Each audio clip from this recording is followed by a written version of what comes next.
창구가 눈앞에 보이는 상황이지만 일본은 한일 관계를 해결하려 하기보다는 이 사태를 계속 끌고 가려 한다는 소식입니다. 일본의 석간 후지의 보도인데요. 한국의 전 징용공 판결이 1년이 지난 지금 아베 정권은 장기전을 각오하고 있다는 헤드라인의 기사입니다. 이 기사는 친아베 성향을 가진 산케이 계열인 석간 후지의 보도이기 때문에 우리가 더 관심을 가질 만한 것인데요. 한일 관계에 대한 사태 수습을 위해 한일 양국 정부가 기금 설립 합의안 검토에 착수했다는 일부 보도도 있었지만 양국 정부 모두 이를 부인했다면서 아베 정권은 불합리한 요구를 단호히 거부하고 장기전을 준비하고 있다고 이야기하고 있습니다. 이 부분은 국내에서도 보도된 내용인데요. 이 경제발전기금이라는 소스 자체가 자기네 일본의 교도통신발 보도였는데 한국이 불합리한 요구를 했다는 식으로 이야기하는 참 신기하고도 어이없는 내용입니다. 그리고 이 경제발전기금이라는 것은 그 이름만 보아도 과거사를 반성하고자 하는 마음이 조금도 없는 그들의 속내가 그대로 드러나는데 참 적반하장도 유분수인 상황이군요. 이어서 기사는 아베 관저는 먼저 양보하는 일이 절대 없을 것이라는 방침이라고 이야기하는데요. 그들은 한국 측이 부당한 요구를 거듭해왔으며 일본의 과거 정권들은 그 요구들에 양보해온 것이라 생각하면서 그러한 양보들이 한국의 비정상적인 반일 행동을 조장해 한일 관계를 악화시켰다고 확신한다는 것입니다. 그리고 이 방침에 있어서는 외무성의 간부들의 입장도 마찬가지라면서 한국은 경제 상황도 나쁠 뿐만 아니라 지소미아 종료 시한이 다음 달 말로 다가와 초조할지 모르지만 일본은 전혀 상관없고 한국과는 장기전을 각오하고 있다며 잘라 말했다고 기사는 보도했습니다. 그리고 기사는 한국 측의 정보 공작 때문인지 일부 정치인과 미디어 또는 지식인들이 일본이 양보하라는 말을 하고 있는 것도 불만이라고 하는 어이없는 이야기도 이어갑니다. 이런 아베 관저의 강한 정책을 뒷받침하듯 모테기 외무상은 9일 기자회견에서 징용공 소송을 통해 한국이 추진하고 있는 일본 기업의 자산 현금화 절차에 대해 그런 일이 발생하면 한일 관계는 더욱 심각한 상태가 될 것이라고 경고했으며 미래지향적인 한일 관계를 구축해야 한다는 양국의 공통인식을 바탕으로 한국 측의 국제법 위반 상태를 한시라도 빨리 시정하기를 강력히 요구한다라고 말했다면서 기사는 마무리됩니다. 한일 관계가 이렇게 최악의 상태로 계속 이어지게 된다면 분명 우리 경제나 정부 측이 받는 압박만을 놓고 보았을 때는 결코 좋은 상황만은 아닌 것은 사실일 것입니다. 그리고 이는 비단 한국뿐만 아니라 일본에게도 동일한 조건인데요.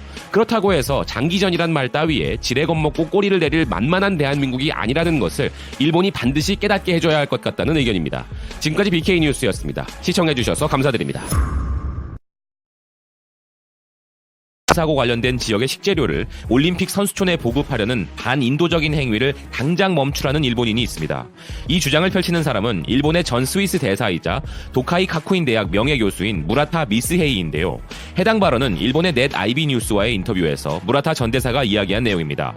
무라타 전 대사는 올림픽 개최가 가까워진 가운데 사람으로서 지켜야 할 인도적 입장에 근거하였을 때 후쿠시마 상황이 수습은커녕 더 악화될 우려마저 있는 상황에서 일본이 해야 할 일은 도쿄올림픽 을 반납하고 후쿠시마 사고 해결에 최대한 힘을 쏟는 것이라고 지적하는데요. 허나 일본의 움직임은 그 반대로 반인도적 행위라고 해도 과언이 아닐 정도로 부흥올림픽이라는 정치적인 상황이 중심에 서 있으며 후쿠시마의 오염 지역에서 올림픽 야구와 소프트볼 그리고 축구 경기가 진행되는 위험천만한 상황이라고 이야기합니다. 결국 방사능 피폭의 위험이 있는 환경에서 경기가 개최되는 것을 모르고 일본에 오게 될 세계인들은 방사능에 그대로 노출될 가능성이 크다고 경고하고 있습니다. 또한 무라타 전 대사는 올림픽 선수촌에 공급되는 약 1,500만 인분의 식사를 준비하는 데 있어 후쿠시마현을 비롯한 원전 사고 피해 지역 3현의 식재료가 우선적으로 공급될 예정이라며 이것을 통해 부흥 올림픽이라는 것을 어필하고자 하는 일본 올림픽위원회의 발표가 있었다는 것을 언급하는데요. 현재 미국은 후쿠시마산 농산물을 포함한 14개 현의 식품에 대한 수입을 금지한 상태이고 그 외 8개 국가도 일본 식품 수입을 규제했으며 EU를 포함한 많은 나라들은 일본의 식품에 대해 방사성 물질 검사 증명서를 요구하고 있는 상황임에도 불구하고 일본은 이런 계획을 세우고 있다는 것이죠. 또한 방사능 피폭이라 생각할 수밖에 없는 현상들이 계속 일어나는데도 일본 정부는 피폭으로부터의 안전성을 호소하기 위해 어린이와 젊은 부부들부터 정치인, 유명인사, 운동선수, 연예인 등을 후쿠시마 관련 이벤트에 동원하고 있음도 꼬집고 있습니다. 이어서 기사는 일본 정부가 도쿄올림픽 개최를 위한 모든 것이 정상이다라는 허상의 이미지를 만들어내기 위해 사람들을 이렇게 피폭시키고 있는 것이라고 말한 미국 원자력 전문가의 날카로운 지적도 전하고 있는데요. 아울러 무라타 전 대사는 올림픽에 참가하는 선수들과 관계자들 및 관객들이 피폭될 것을 뻔히 알면서도 국제올림픽위원회와 일본 정부는 당장 올림픽이 가져올 경제 확대 효과라는 특수에만 눈이 멀어 사람들의 건강에 대해서는 눈을 감는 것인가 라는 의문을 제시합니다.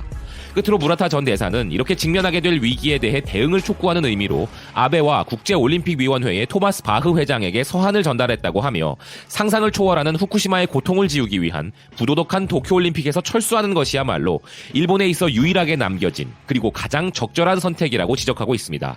정말 해도 너무하다는 생각이 듭니다. 이런 비인도적인 행위는 단지 일본이 안전하다는 것을 증명하기 위해서 세계인들에게 피폭을 강요하는 것과 뭐가 다르겠습니까? 지금이라도 당장 올림픽 개최를 철회하는 것이 가능하다면 마땅히 그래야 할 상황인데요. 후쿠시마 지역 경기장에서 경기를 해야만 하는 해당 종목들에 참가하는 우리 소중한 국가대표 선수들은 물론이고 도쿄올림픽에 참여하는 모든 대한민국 선수들과 관계자분들은 부디 이 현실을 심각하게 여기셔서 방사능 피폭 우려에 대한 만반의 준비를 해야 할 것 같다는 의견입니다. 지금까지 BK뉴스였습니다. 시청해주셔서 감사드립니다.